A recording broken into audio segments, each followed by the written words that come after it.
Hi అండి, welcome to my channel. నా vlog ఇలా మొక్కతో స్టార్ట్ చేశానండి. నా లైఫ్లో ఇప్పుడిప్పుడే మొక్కలు స్టార్ట్ చేస్తున్నానని మొక్కల్ని పెడుతున్నాను. మొక్కలు గ్రోత్ అవుతాయో లేదో చూపిస్తానండి మీకు ముందు.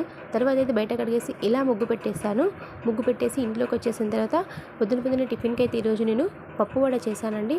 శనగపప్పుతో వడ చాలా బాగా వస్తుంది. పప్పు వడ రెసిపీ షేర్ చేస్తాను చూడండి. ఇలా చాలా బాగా చేయండి. టిఫిన్ ఇచ్చేసేసి టీ తాగేసిన తర్వాత కాస్త అటు ఇటు బయట అన్ని పనులు చేసేసి బట్టలు ఉతికేసిన తర్వాత నేను ఈరోజు అయితే ఇడ్లీలోకి పిండి నానేస్తున్నానండి.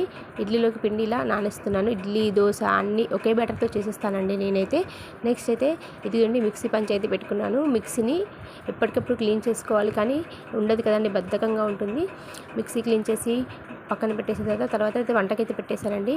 వంటకి ఈరోజు నేను బీరకాయ కర్రీ ఇవన్నీ చేస్తున్నానండి. బీరకాయ కర్రీ, పప్పు ఇవన్నీ చేసి ఇందులోకి చపాతీ కూడా చేశానండి. చపాతీ చేసి లంచ్కి అయితే ఇవే చేశానండి. ఈ వీడియో